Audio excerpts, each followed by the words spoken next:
Hi there, Jeff here from the Wetsuit Centre, talking to you today about the ONeill PsychoTech winter wetsuit for winter 2015 into 2016. So the PsychoTech is a suit that is available in a men's wetsuit and ladies wetsuit and kids wetsuit as well, and it's also comes in the hooded version.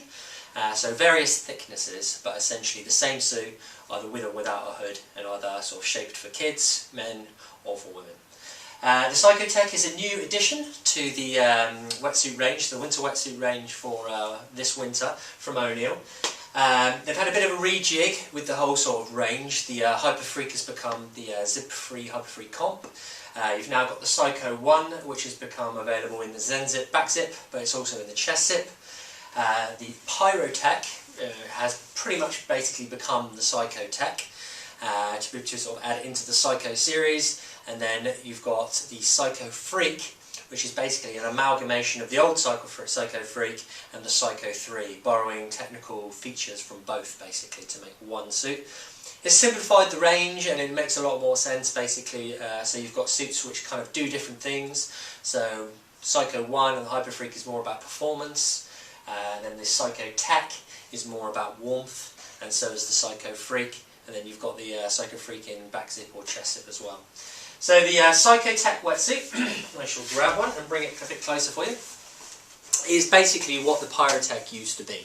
And the PyroTech was really a suit which was chest entry, so fused chest entry system, and basically with all of the features that you expect from a Psycho wetsuit. So liquid taping on the seams, Techno Butter neoprene, Techno Butter 2 neoprene, air insulation across the chest and lumbar, thermal lining, and basically a 5'4" in terms of the actual thickness of the suit. So a nice warm winter wetsuit, so it's really geared up for warmth, this suit, but ideally not losing too much flex either.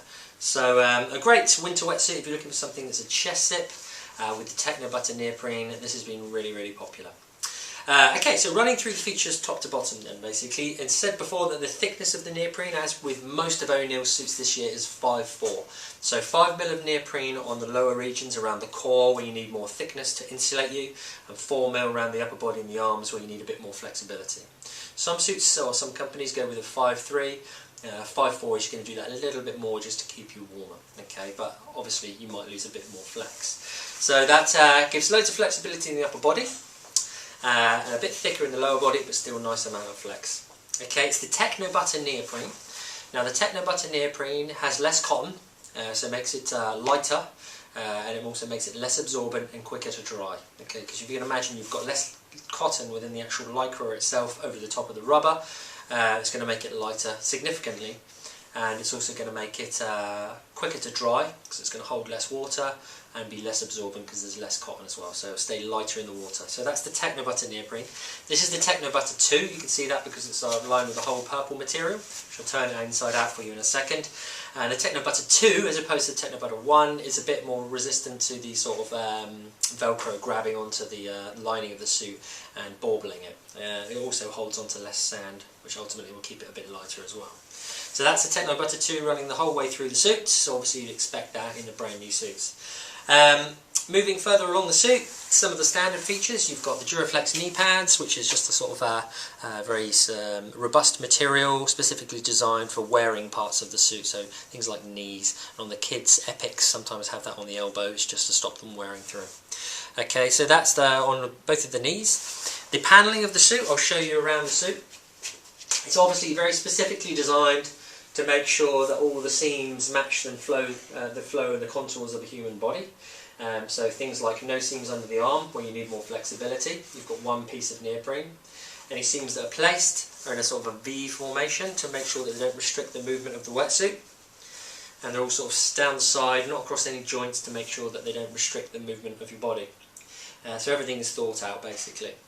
On the outside of the suit you'll probably notice the taping, and this is similar to the Psycho Freak, or sorry, the PyroTech I should be saying. That liquid taping goes across the outside of the seam, and basically the suit is traditionally stitched, okay, from the inside to the out, halfway through, and then glued and then sealed with this liquid taping. Now this liquid taping is a little bit more restrictive than say the flat neoprene taping that you get in some suits, like the Hyper Freak or in other suits like some of the rip curl suits, it is a bit more restrictive, but also it is a bit more durable as well. So really, really hard wearing, and it's always been very popular in terms of keeping water out of the wetsuit. That's the whole way through this suit, and obviously the stitching then is against your skin on the inside. One thing I would say about ONeill suits, they are true 5mm, so like 5mm thick on the body and 4mm on the arm. What you might find with some of the suits, typically maybe like the seaskins and XLs, they're a very thick 5mm, which basically makes them very warm, but also makes them quite heavy. These are a true 5mm if you actually use calipers and stuff to measure them. They're pretty much bang on. And that's because they're built for Californian winters, which might be a little bit warmer. Okay, so the quality of the neoprene and everything like that will definitely keep you warm for UK waters. We don't get any complaints about that, but basically it is maybe a bit more of a lightweight wetsuit as opposed to some of the competitors, you know, like Rip Curl, Seaskins and XL. Okay, so 5'4" thickness, the liquid taping on the outside, fully sealed, shouldn't let any water in at all. Okay, moving on to some of the other features. You've got what we call an XDS air insulated neoprene. Now this is about a few years old now, and when this first came out they were whacking it on everything, like the whole suits had that honeycomb effect, and basically what that is 3 layers of neoprene, and the inside layer has like a honeycomb effect in it, and what that does, as you can see sort of coming through there, what that does is it traps warm air as it leaves your body, and as that warm air leaves your body it gets trapped in the little potholes within the suit, which then insulates yourself like a radiator effect, keeping your core really, really warm. And obviously, if you keep your core very warm, that keeps your blood warm, and then you don't get cold, your extremities don't get cold as quickly. So that's around the whole sort of chest panel, and around the lumbar region as well. And the inside of that panel is then lined with a firewall, which I'll show you in a second. Basically, that is a very tightly woven polypro material, which is non-absorbent, and also very good at trapping warm air in the undulations within that sort of material, and then sort of keeping that warmth on your chest and around your lumbar as well. So everything you need to keep you super, super warm. So before I turn it inside out, the actual entry into the suit is a fuse, F-U-Z-E, fuse entry system, and basically what that means is it's a chest zip, front entry suit. Got a little toggle there, which basically allows you to keep the zip in place, make sure it doesn't slide open.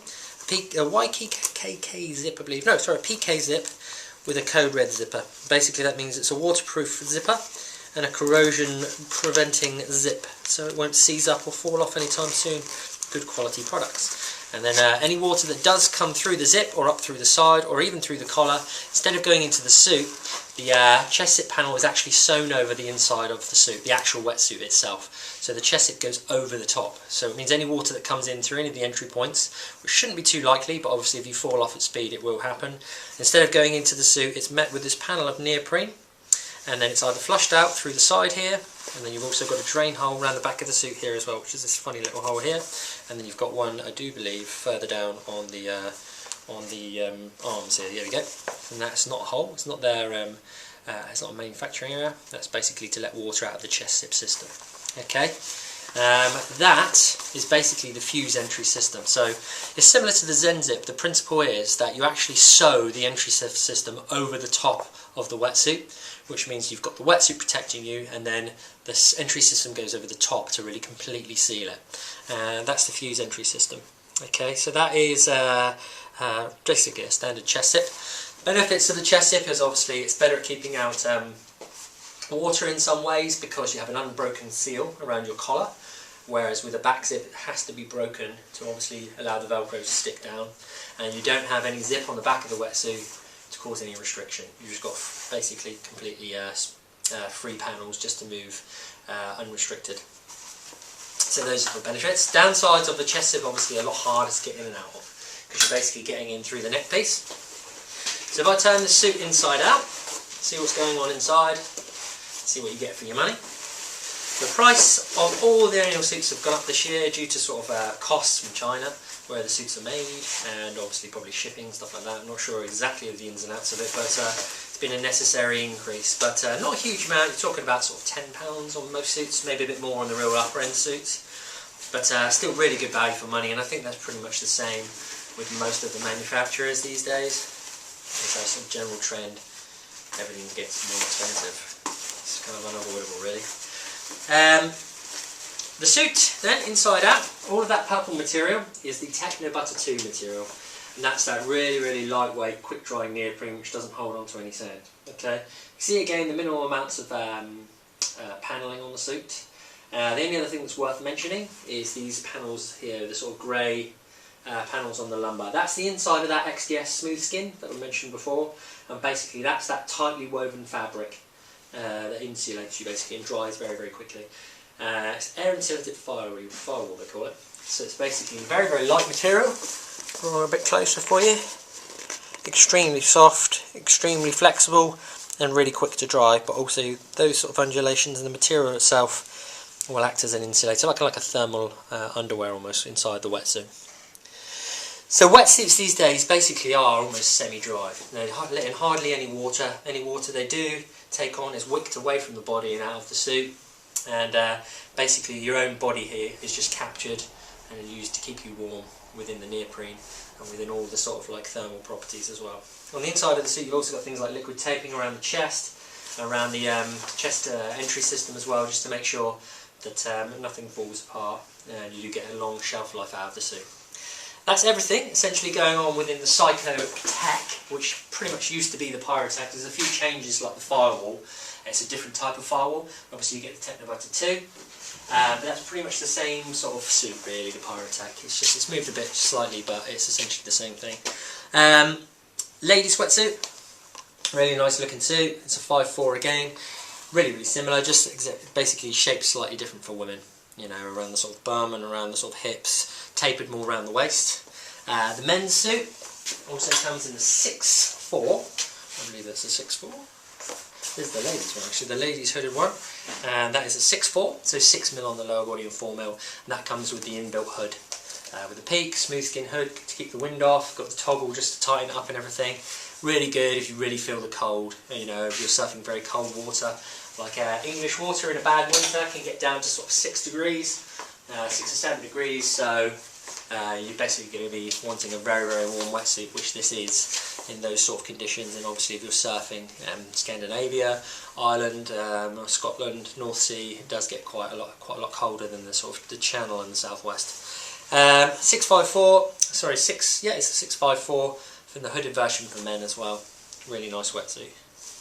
So basically, if you're looking for a chest entry wetsuit from ONeill with the Techno Butter neoprene, all the advantages of that particular neoprene, something that maybe is a little bit more warm than the Psycho 1 and the Hyper Freak, because they are performance wetsuits, the next step up is going to be this. It's going to be the PsychoTech, which is a great wetsuit. And then obviously from that, you then on to the Psycho Freak, which is all singing and all dancing, which we have a separate video for. So definitely highly recommended by the Wetsuit Centre.